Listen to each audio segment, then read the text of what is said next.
Hello, welcome once again to Toon Thoughts. This is your host, Ultra Foghorn, and today we're looking at another classic Looney Tunes short with Catch as Cats Can, released on December 6, 1947, directed by Art Davis, and featuring Sylvester the Cat as the main star in one of the few non-freeze-frame directed Sylvester cartoons. If you're trying to look a copy of this cartoon, you can find it restored on the Looney Tunes Collector's Choice Volume 1, which I highly recommend you to buy it because it's a set very worth buying. It has some amazing restorations and this short is part of that set. So, if you want to watch this cartoon fully restored and remastered, go ahead and get this set. So, first, a quick synopsis. The short involves a parrot, which is a caricature of famous singer Bing Crosby, convincing Sylvester to help him try to get rid of a singing canary, which is a caricature of Frank Sinatra. And the short itself features, Sylvester trying to eat that canary with different results. Hit the road, stupid! So if you want to hear my thoughts on this short, I consider this one of the best 40s shorts on the underrated part. Yeah, I think this short is very underrated because it's a pretty funny short. The main focus of the short is obviously gags featuring Sylvester and the Frank Sinatra canary. But yeah, I really enjoy some of the gags in here as well as the animation by Davis's team. I really like the design of Sylvester on this short compared to other shorts that he appeared earlier before, like Growing Pains with Foghorn or even his first short, Life with Feathers. I like this unique design that Davis used for Sylvester in his two directed shorts, with the other being Doggone Cats. Another thing on this short is Sylvester's voice.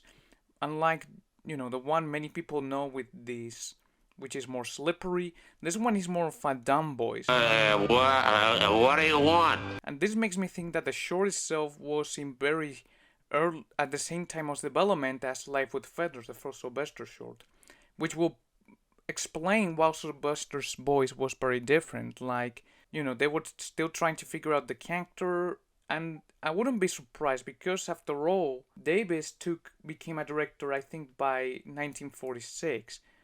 Although knowing the cartoons go in production much earlier, he will have already been given the director's chair in 45 after Quampet left the studio.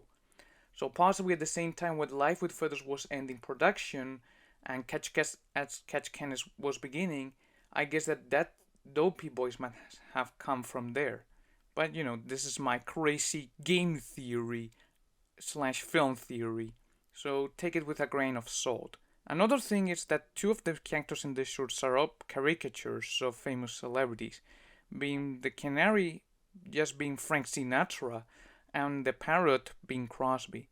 These were very famous singers in the 40s, and this is not the first time Warner Brothers has featured these characters in their cartoons.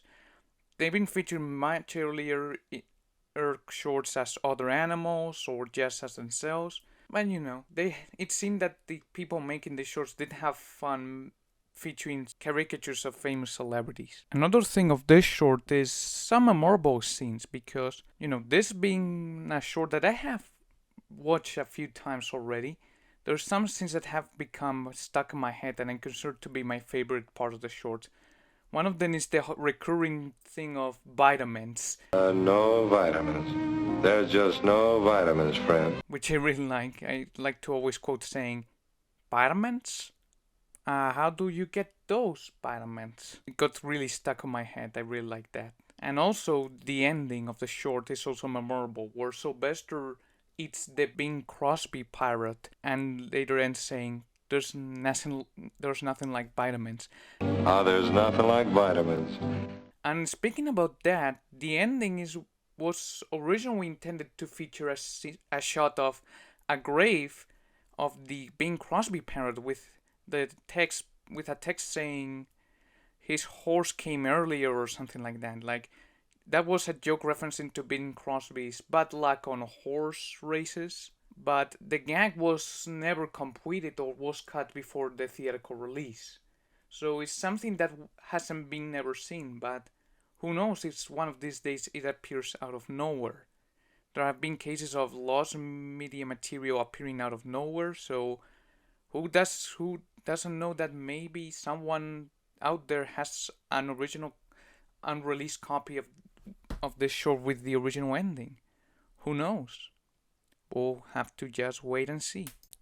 And now for this short, I have a special guest here to give his own thoughts on this cartoon, my good friend Matt Squarek, who has decided to send me an audio with his own thoughts. So take it away, Matt.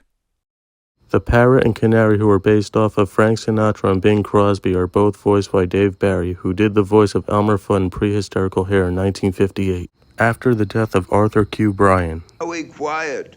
Me hunt saber-toothed rabbit. there was also archival footage from another cartoon from Sarah Berner and B. Benedict.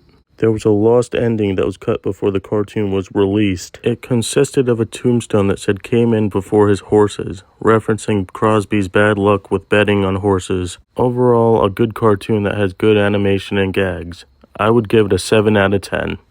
In conclusion, I consider this one of the best shorts that Davis directed during his tenure at Warner Brothers. Very good, a great and memorable cartoon, and I really enjoy it and recommend it to people because it's one of those few Sylvester cartoons that people don't always bring it up alongside the other short, Dog and Cats, which I'll plan to talk about it another day.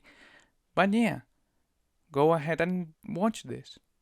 As for the rating of this short, I'll give this short at 8 out of 10. It's definitely in my top 5 best Art Davis shorts, and as mentioned, I recommended you to give it a shot on the collector's choice. And that's all for me. I also thank my good friend Max Squarek for sending his audio for this short, and I'll see you everyone on the next video. That's all, folks.